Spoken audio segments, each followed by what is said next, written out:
Ladies and gentlemen, boys and girls, Mr. and Lady, it's your boy Jerm, and I hope you all had a wonderful Memorial Day weekend. It's kinetic aesthetic time, though.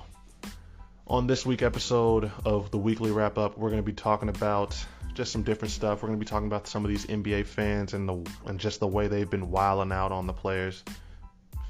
I got a lot to say about that one. We're going to be talking about the Mount Rushmore debate that's been going on since Thursday, trying to figure out who the top four rappers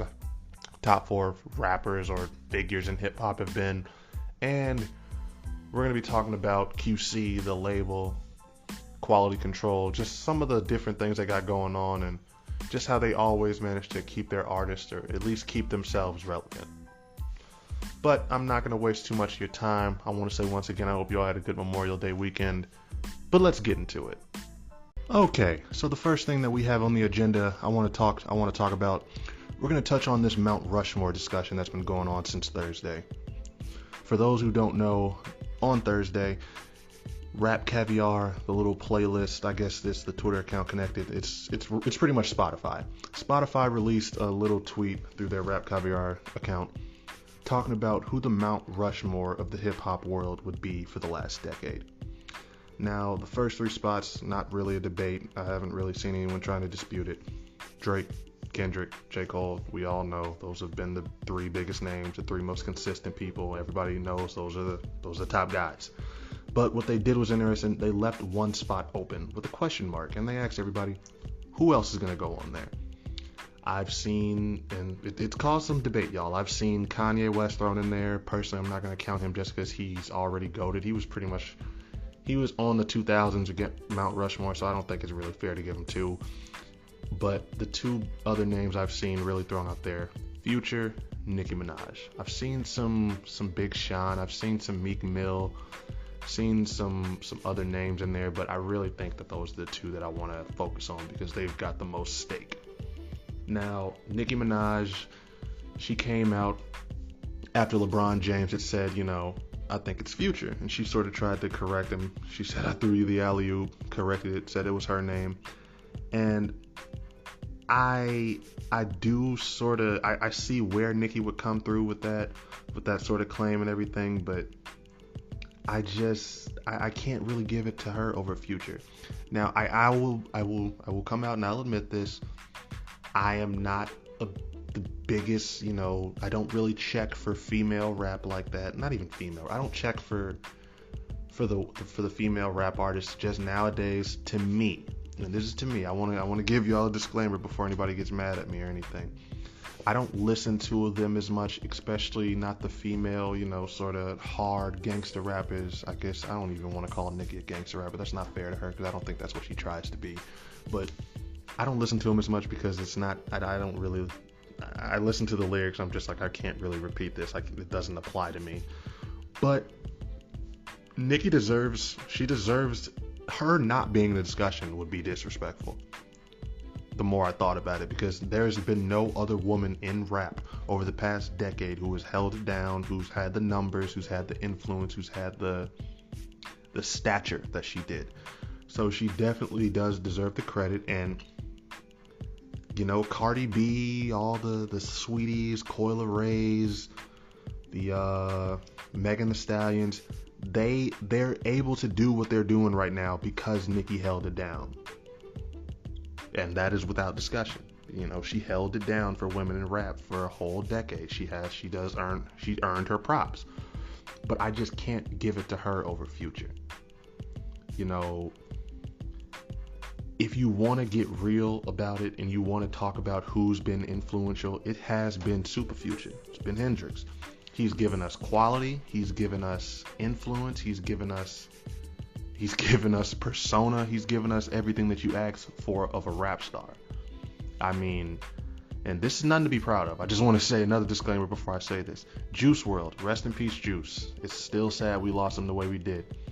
When he and Future were collabing and they did their whole group mixtape, World on Drugs, Future even came out and said, the dude came up to him and said, you are the reason I do Percocets. That's not nothing to be proud of. That's not nothing to really sort of big up, but Future really is having an influence on the youth out here. They follow this man. They listen to what he's talking about. He has clout. He has influence. So I take that into account. I take into account what he's produced, what he's sort of come up with. And I really don't think it would be fair to put Nicki above him. He might not have the numbers, and you know what, I think it's sort of debatable on the numbers too. I mean, Future has had a number one. It's not like he hasn't had any chart-topping singles. It's not like his albums aren't going number one. It's not like he's still sort of just, a street rapper. No, he is mainstream. He's had platinum records. He did What a Time to Be Alive with Drake. So it's not like Future doesn't really have a commercial hold on rap either. And I just think that he does deserve that spot. I mean, for the long as I can remember, ever since he went on that mixtape run, it's been Drake, Kendrick, J. Cole, Future. It's been those four. So I just think you got to give Future his due. I saw that they sort of just updated it. They sort of gave it to Nicki. They put her on there. And again, if you want to have female representation, I'll give them that. But it's Future. There's nobody else that's sort of had his influence. I think he's had more influence than Kendrick or Cole, if we're being honest. For better or worse, he has had more influence than them in terms of where the sound is going, in terms of what people are doing, the trends.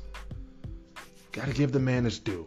So, Future, I wish you would stop talking about drugs so much, because you gotta understand that people are listening to you a little bit more, but you gotta put him up there on Mount Rushmore. Okay, and next up, we have the NBA playoffs. Ever since the NBA playoffs have started off, they've been letting fans inside, everybody's ready. We're all done, I guess, with Corona. People are coming back into public settings. We're doing these things. Now, it's not full capacity yet, but people are out. And they've had these fans in here, and I really don't know any other way to say this. These people have lost their damn minds. There have been multiple incidents since the NBA playoffs started where the fans have just been doing a whole bunch of rude, disrespectful stuff to these players. Russell Westbrook got popcorn thrown at him while they were playing in Philly. Ja Morant was in Utah and his parents were watching him play. His mom got a whole bunch of sexually explicit stuff said to her. They were getting called the N-word, apparently, just getting told to shut the F up, B.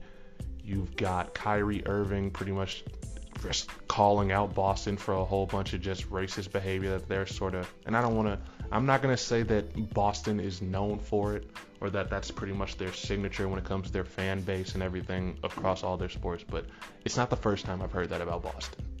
It's not. So even though I don't want to get away from my main point with this, but I do want to say that it was a little bit of bad timing. It did sort of seem like it was calculated him doing that, but he had a point. And you've also got Trae Young just having a fan tried to spit on him as he was playing in New York. 50 Cent was sitting right in front of the fan, and apparently his girlfriend almost got spit on herself. So you've got a lot of just crazy, just what in the world are you thinking? Do you have any idea do you know how to act in public? Just type stuff going on, and it's really making me wonder, is it even a good thing that these fans are back in the arenas? The NBA has already come out with a statement talking about how they're not having this, they don't want this. People have gotten banned for life from some of these arenas and everything. So it's good to see that these franchises are at least stepping up and trying to protect their players, but it really is just bringing up the question of why is this happening? Why are these fans acting so damn just outrageous, like they have the audacity or the right to do this to these players? And is it going to take somebody going full Ron Artest and running up into the stands and just knocking the hell out of someone for them to understand that you don't do this? It's only been a year since people have really not been allowed to be in the stands and all this, but people have just been going too far. It's been entirely too far. It's been way too much. We really do need people to sort of, get their shit together. Let's stop this. You gotta have more respect for these players. You gotta have more respect for yourself. Just going out there, and you have to understand you're going to be on TV. You're going to be exposed. It was just one incident at first with the whole popcorn at Russell Westbrook thing and some of the racist chants that apparently were happening. But this is just getting way, way out of bounds. You know, I don't know what I would do if somebody tried to spit on me. I don't know what I'm going to do if I've got my family trying to just sit there and watch me play, and it doesn't matter if they're openly wearing the opposing team's like colors or anything. You don't do some of the stuff that's happening to these people.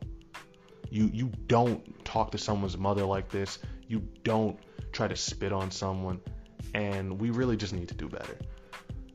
And I'm hoping that it's going to get better. I'm hoping that I'm really afraid what's going to happen once the NFL starts back, because if this is how they're acting in the NBA, I've looked at NFL crowds as way rowdier, and I'm really hoping that it doesn't have to go as far as it seems like it's going to have to go before people sort of understand that this isn't acceptable.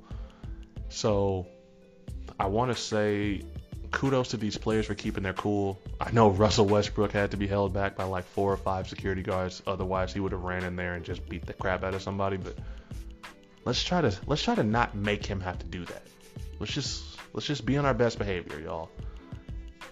And I'm not gonna call out a specific. I'm not gonna make it a thing about race or anything like that, because people are gonna act like assholes once they get some alcohol in them, or if they're just rooting against someone who's not on their team. But let's just try to have some standards. Let's try to have decency, and let's try to treat people with respect. QC, the most popular rap label pretty much in the game at the moment, has been having a very interesting week when it comes to their artists. On one hand, you have their younger artists. This is my first time hearing about him, Metro Mars. He actually got arrested because he threw about 10,000 while he was graduating from high school, which is, I don't understand why that would get you arrested. Number one, we got to let these people have a lot more fun when they're graduating. This is a major life accomplishment. I don't mean this in a funny way. This might be the biggest accomplishment some of these people make in their entire lives. So getting mad at them for really being proud of themselves, they could be the first one in their family to actually get through school like that. Allow them to have some fun. He threw 10,000 in the air. I don't know why any of the teachers or the security guards or any of the faculty was mad. Y'all know y'all need to just go get off y'all butt, try to get up some of that money. Stop trying to be mad at him for that. Let him be happy. And yeah, he got arrested for that. That was my first time hearing about him. So you know what? It was good promotion, if anything else. I'll give him that. But on the other hand, you've got Lil Baby, who on the anniversary of George Floyd's death was out there at the White House, got a picture with Kamala Harris, really making boss moves. You have to show him some respect for that. That is honestly nice to see. Whether you agree with who he agrees with politically or not, you have to love when you see a rapper really actually showing that they are more than just their music, or more than just the money and the fame and the women and all that. He's actually, he seems to care. He seems to want to be involved, wants to really put his money where his mouth is. You know, you come out with a song like The Bigger Picture, and it's easy for people to just sort of get the impression, okay, you're just sort of going with the moment. You're just trying to make some money off everything that's happening right now. And I'll be honest. It's easy. It was sort of my reaction when I first heard about him even doing the song and all that. I know it didn't get, I'm pretty sure it wasn't put on any of his albums or anything like that, but it's easy to sort of feel that way. But it's nice to see that it's not just half-assed. He's really out here trying to, at least get his name, get some influence, sort of get some connection, so that if he does want to try to create some change, he can do that. So I just wanted to take this little moment, shout out Lil Baby for that. You gotta appreciate rappers going out there and really doing something. So once again, shout out Lil Baby, shout out QC. Migos album is coming June 11th. I'm excited for that. Hopefully Metro Mars hopefully there's nothing that's going to come of that. I hope that they drop all the charges. They need to be happy that that man gave their school some publicity. But yeah.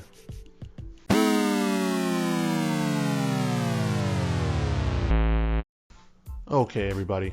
that is the weekly wrap up for you. It's your boy Jerem. I hope y'all had a good time. I want to say again, shout out to the NBA franchises that are showing that they're not going to take some of the crap that's been going on since the playoffs started. We got to get that stuff eliminated. We got to get these. We got to. If you don't want to get beat up, you don't want to have another Ron Artest moment. You need to get these fans under control. So it's nice to see that they're not just sort of telling people to just suck it up or to just play through it. Hopefully this next week we don't have anything like that going on. I also think we got to give a big shout out QC, Lil Baby, that whole label, Metro Mars, all of them right now. They know how to keep themselves relevant. And I don't just mean that because of the Metro Mars with the whole 10K graduation thing. You got the Migos out here. Seems like they're going back to basics and everything. And I don't want to, and I ain't going to try to accuse Lil Baby of just doing the whole Kamala Harris going to the White House with George families thing for publicity. But I do appreciate it. Regardless of where it's coming from, it's nice to see it, you know, a rapper really trying to at least be around that political arena, because you know what, for as much influence as these guys have, it's not gonna hurt for you to try to just, you know, just put your name out there, try to introduce yourself to these politicians, show them that, you know what, if you're gonna be the voice of the streets, you're gonna actually have to use your voice and actually try to do something positive with it, because we've had enough rappers in the game that are just focusing on themselves, that have all this support and everything, but don't really do anything with it. So I think that Lil Baby, again, he's separating himself and he's showing that he's different from the rest of them, and you got to appreciate that. And also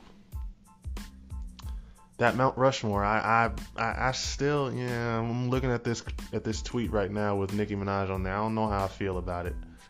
Feels a little disrespectful to Super Future, and it's like I said, if we're going just based off quality, it's Kanye. Nobody has dropped better music outside of those three than him. And if you're not gonna give it to him, and the only reason you wouldn't give it to him is because he was already a GOAT from the 2000s, you gotta give it to Future. But I can understand Nicki, and I'll respect that one, but I don't know. But yes, that is the weekly wrap up. I want to say thank you all for listening. Stay tuned, because you already know there's more coming this week. And I hope you all had a good Memorial weekend again. It's your boy Germ, signing out.